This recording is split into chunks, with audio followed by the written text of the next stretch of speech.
और आदिवासी संगठनों की बैठक हुई थी। आदिवासी संगठनों ने बैठक में यह तय किया है कि सरना झंडे का दुरुपयोग नहीं होने दिया जाएगा। कई बार ऐसी बातें सामने आई है कि कई लोग जमीन कब्जा करने के लिए सरना झंडे का इस्तेमाल करते हैं। कुछ दिनों पहले गुमला की जेल कैंप की नेता निशा भगत ने भी इसका जोरदार विरोध दर्ज कराया था। अब आदिवासी संगठनों की बैठक हुई है और बैठक में यह तय किया गया है कि चाहे वो कोई भी हो, कहीं भी जमीन कब्जा करने के लिए अगर सरना झंडे का इस्तेमाल किया जाता है तो उसे कतई बर्दाश्त नहीं किया जाएगा। ज्यादा जानकारी के लिए इस वक्त हमारे साथ हमारे सहयोगी अमित है। अमित, उस बैठक को आपने कवर किया है, क्या कुछ तय किया गया उस बैठक में? जी बिल्कुल, बता दें कि जिस प्रकार से आज बैठक रखी गई थी, केंद्रीय सरना समिति के जो कार्यालय है वो धमकुरिया में ये बैठक रखी गई थी और तमाम जो आदिवासी समाज के बड़े नेता हैं वो भी मौजूद थे। चाहे वो लक्ष्मी नारायण मुंडा की बात करें, फूलचंद तिर्की की बात करें, अमर जो तिर्की हैं उनकी बात करें, तमाम ऐसे जो नेता है, जो अगुआ है, सूरज टोपो है, ये सभी लोग वहाँ मौजूद थे। और इसमें ये बैठक में फैसला लिया गया कि जिस प्रकार से राजेश कच्छप जो कि खिजरी विधायक है, उन्होंने एक बयान दिया था कि सरना झंडा का उपयोग सभी धर्म के लोग कर सकते हैं, इस बयान को वापस ले, नहीं तो अगली बार जो है एक बड़ा आंदोलन झारखंड में देखने को मिल सकता है। बता दें कि जिस प्रकार से सरना झंडा का जो मामला है, ये लालपुर स्थित जो बिरसा मुंडा के समाधि स्थल है उससे ठीक पीछे लगभग 5.5 एकड़ का जो जमीन है, उस जमीन पे जो झंडा गाड़ा गया था पहले, उसे निशा भगत के द्वारा हटा दिया गया था। अब ऐसे में दो पक्ष जो है वो आमने सामने है, जहां अजय तिर्की का साफ तौर से कहना है कि झंडा हटाने को लेकर के कहीं ना कहीं ये दो जो आदिवासी समाज और जो दूसरे समुदाय के लोग हैं उस बीच में कहीं ना कहीं लड़ाई लगवाने की बात जो है वो कह रहे हैं। वही निशा भगत का कहना है कि सरना झंडा का उपयोग अगर कोई ज़मीन के मामले में अगर करता है तो हम ये चीज़ कदापि बर्दाश्त नहीं करेंगे।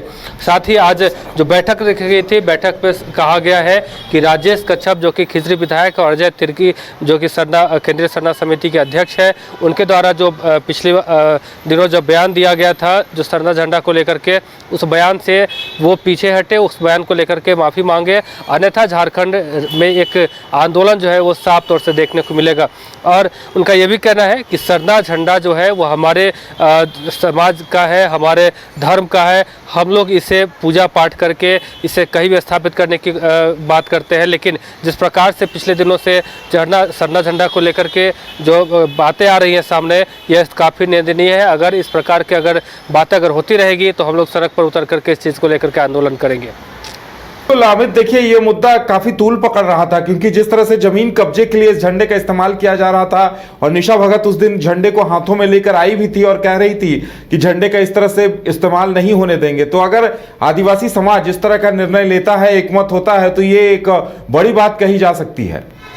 जी बिल्कुल उधर, जिस प्रकार से ये तमाम लोगों का कहना है कि सरना झंडा वर्षों से लोग अब खास करके अभी देखा जाए तो कहीं भी अगर ज़मीन का कुछ मामला होता है वह सरना झंडा को आगे कर देते हैं ताकि लोग इससे चार्ज हो जाए। लेकिन अब इस तरह की चीज़ें नहीं होंगी। ज़मीन जिसका है वो कोर्ट समझे, कोर्ट में जाकर के जो है अपने मामले को लेकर जाए।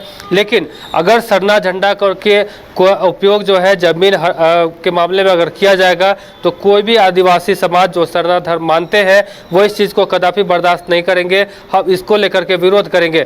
वहीं कई ऐसे लोग हैं, आदिवासी समाज के ही लोग हैं, जिनका ये भी कहना है कि जिस प्रकार से अजय तिर्की और राजेश कच्छप जो कि विधायक हैं उनके द्वारा जो पिछले दिनों बयान दिया गया था, उसको लेकर के ये लोग कहीं ना कहीं जो है दुख प्रकट कर रहे हैं। और इनका कहना है कि इस प्रकार की बातें अगर वो करेंगे तो आगे जाकर के हम लोग आंदोलन करेंगे, अन्यथा इन्हें तुरंत इन बातों को वापस लेना चाहिए और माफ़ी मांगना चाहिए। क्योंकि सरना झंडा हम लोगों के आस्था का प्रतीक है, हम इसे पूजा पाठ करके कहीं स्थापित करते हैं। लेकिन ज़मीन के मामले में अगर सरना झंडा का उपयोग किया जाएगा तो ये कभी जो है सरना जो धर्म मानने वाले लोग हैं ये बर्दाश्त नहीं करेंगे।